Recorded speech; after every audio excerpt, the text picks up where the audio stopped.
Hi, welcome to Play It Loud. Another December issue, because there's a few things, I'll call it a Pori, but there's a few things that seem to have slipped under the radar. I've seen a few videos of best of the year and everybody's putting their hat in, and good, it's all good fun. I hope you enjoyed mine, but there's some things that either seem to be getting missed or overlooked, or if not a wrap-up, may do another one before Christmas. I wanted to point people in the direction of a few things that, I'll say again, slipped under the radar, I think. Let's go to box sets. Everybody is doing their box set of the year. I think if you watch my videos, you'll know mine. I'm not going to bring up Joni Mitchell's Jazz again. Fabulous box. Enough said. This doesn't seem to feature in very many people's boxed sets, and I don't know why. In particular, the anthology set does appear in a number of people's box sets. I've given a view on that, but if you haven't seen it, I think it's a real barrel scraping exercise. Not particularly interesting, but to come back, the Beatles in mono, American USA 1964. Yes, they're different, completely different running orders to the UK and Europe albums, and yes, they sound different because they were reimagined, reproduced. I don't know how he did it, but there was an American who was in charge, didn't like what the Brits had, wanted it for AM radio, and I think there was a bit of boom tiz involved, bring up the treble, bring up the bass, I don't know, but they do sound different, but they don't sound bad. On the contrary, I really enjoyed listening to those albums, and still do, and I think I will continue to. And there's not a week goes by when I don't play some Beatles. So I'm very, very familiar with other versions, other copies, Giles Martin's versions, and I'm fortunate I've got some original copies. But the American albums shouldn't be overlooked. They're still available. They were, I think, very expensive when they came out, but I think there's some deals can be done now as they're shifting the last of them. So if you're a Beatles fan, and if you haven't got it, consider it as your Christmas present. It's a very, very nice box. Okay, something else that's gone completely under the radar. I don't think I've seen anybody mention this anywhere. Robert Palmer, The Island Record Years. You can see in there, what have we got? 4, 8, 9. A lovely, lovely little book. It's got Sneaking Sally Through the Alley. Hate to mention these again, but that album was almost exclusively backed by Little Feat. Wonderful band. Pressure Drop, follow up to that, didn't do so well, but it had a couple of tracks that were picked up by other people. Some people can do what they like, a bit of half live, half, still not quite getting there. Double Fun, Every Kind of People was covered by a few people and made the charts, I think. Secrets, Bad Case of Loving You. Now we're getting to Can We Still Be Friends? Todd Rundgren? We'll look. Clues, my favourite Robert Palmer album. Looking for Clues, Johnny and Mary, I Dream of Wires, Woke Up Laughing. Lovely album. Maybe It's Live. Enough said. Good album. Taking back stuff that's already been released. And then two that I think got a lot of sales at the time. Pride, the title track Pride. Yeah, I love that. It's wonderful and a great recording. Show off your hi-fi. Pride is really, really good. And Riptide, Addicted to Love. That's all you really need to know, because it's probably the only track most people are aware of. But This is cheap. Well, it was when I brought it. I haven't checked today. You can see there's an awful lot of product in here. Lovely recording, lovely book, call it what you like. It's nice. And I say again, I don't think I have seen it referenced by anybody anywhere. Please pick me up if I got that wrong and got it in the comments. Right, and on boxes, the third and last one, and I hope you know this. The Small Faces Autumn Stone box. I did a video on this when it came out, so I'm not going to repeat everything in there. Suffice to say that this is my second best box of the year after Joni. This is a wonderful box. It's almost a greatest hits plus. It's been remastered by, sorry, when I say I've forgotten his name, the last Rolling Stone, who sadly is still with us. Yeah, we'll do that wrong. Who we are very pleased to have still with us, because sadly the others have passed on. But he's done a really good job. I've got an original. The original doesn't sound anything like as good as this. And I thought this would sell out, which is why I didn't bring it to people's attention in the last box. But I have checked and it is still available, CD and LP, and it cannot be recommended too highly. If you like the Small Faces, you simply have to have it. It's lovely remastering, excellent recording, beautiful pressings, nice little book in there, not extensive, but it's okay. It's a box that shouldn't slip under anyone's radar. Okay, now on the Small Faces, this brings me to a couple of things which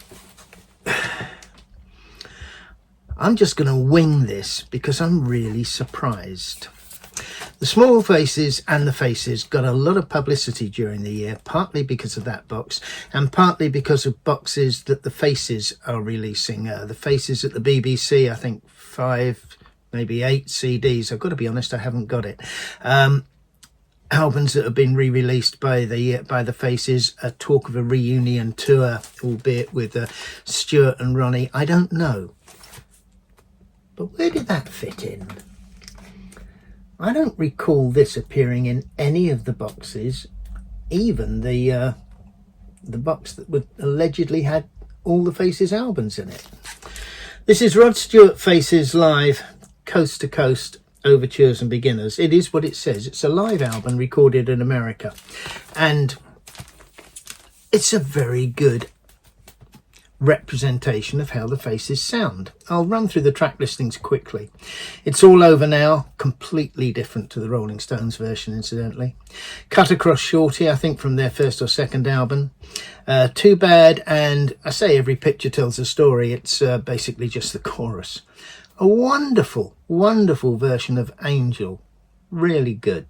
Stay With Me, single, think it got into the top 10. I Wish It Would Rain, lovely cover of the Temptations, I think. I'd Rather Go Blind. You must have at least one version of this. Christine McVie, maybe. But yeah, Etta James, I'd Rather Go Blind. Rod Stewart does a good job. He was young then and he really gave it his all. Borstal Boy, Amazing Grace, largely instrumental. They're enjoying themselves. And I think probably an encore of Jealous Guy. Now, this album has gone under the radar. It doesn't seem to me to appear as a Faces album. Why not? And something else that's gone under the radar. Yeah, Humble Pie. Humble Pie, Steve Marriott, Faces. As Safe as Yesterday Is. Lovely cover, lovely title. I purchased this when it came out, and I've still got a CD that I replaced it with years later. And it's a pretty appalling recording. The Faces' original recordings of Small Faces and Humble Pies were not good. I don't know of all the big beat groups of the time, they seem to get the worst producers and or sound. I don't get it. But this, yeah, crap recording, lovely recordings on it. And in particular, they put back on here the Natural Born Boogie single. This has been remastered and they've done, I think, the best they can. Clearly they were working with difficult tapes, but it is much better than the original. It's Humble Pie's first album, and I didn't even know they'd re-released this until, truthfully, a few days ago. So this and the second Humble Pie album, both re-released, both out of the Small Faces catalogue. Yeah, is it Kenny Jones? Go for it. Right, nearly there. I did say this is a Pori, so very briefly, you'll know I love this woman, and this is the Record Store Day Rolling Thunder review, tracks from Joni Mitchell's appearances on Bob Dylan's Rolling Thunder review back in the early 70s. And I wanted to bring this up, not because I'm going to rave about it. I don't think she's ever done anything that wasn't worth listening to, but there are some, let's use the phrase, iffy recordings on here. One or two of them are very good. They certainly got Bob Dylan. I've got the Bob Dylan Rolling Thunder review box set with, I think, everything from it, but they cut out everybody else who played. Yeah, there's some good stuff on here, but there's also some stuff which bluntly shouldn't have made the cut. So a little bit disappointing. And if you're a Joni fan, you don't need to sign up for it. Okay, live acts. Something else that, well, I say it went under the radar. I'm not sure this was even released in the UK and in Europe. Got very little publicity. It's the Byrds. It's Roger McGuinn, Chris Hillman, great backing group, and as you can see, Marty Stewart. It's Sweetheart of the Rodeo anniversary live double album. Sounds wonderful. Not just the notorious, not just the Sweetheart of the Rodeo tracks, but My Back Pages, Satisfied Mind, Mr. Spaceman, Time Between, Old John Robertson, Wasn't Born to Follow. They go through then most of Sweetheart of the Rodeo, but also Sing Me Back Home, lovely version of that. Mr. Tambourine Man. I'm skipping the Sweetheart tracks because you'll only really be interested in this if you know it. It's a great Byrds album. Okay, You're Still on My Mind, and back to side 4, You Don't Miss Your Water. So You Want to Be a Rock and Roll Star, I Feel a Whole Lot Better, an excellent 8 Miles High, and Turn, Turn, Turn. Some liner notes, very good liner notes, full details of who plays on what, who wrote it, when they came out. It's a lovely album. It's a Byrds album. If you love the Byrds, seek this out. You can get it. Clearly, if they're not your bag, you'll pass. Finally, if I can remember where I put it, yes, here we go. I don't think I've mentioned this before. Doobie Brothers, Toulouse Street. This is the Mo-Fi original recording. 45 revs per minute, both sides, and it's worth noting because it's the end of the year and may get passed over if it isn't. Okay, listen to the music, rocking down the highway. Where do we want to go? Side 2. So I'm not going to go through the track listings. If you like this album, you've got to have this version. It's the best recording, the best sound you'll ever hear of Toulouse Street. If you don't know the album, stream it. I've spoken about the Doobie Brothers before. They still are, because fortunately I saw them this year, a wonderful rock band. People who've been playing together for that long generally get their act together and know how to do it. Their live versions of the tracks on here were note perfect, but sometimes that destroys it. No, this didn't. They sounded energetic, alive on top of it. And this album, I don't think they made a bad album, but they made one or two. The Captain and Me is perhaps a favourite one, and Toulouse Street is maybe the second one. These are before Michael McDonald joined. I preferred them before Michael McDonald joined, but I admit I'm in a minority there. But Doobie Brothers, yeah, go for it. So please buy it, stream it, listen to it, but whatever you do, play it loud.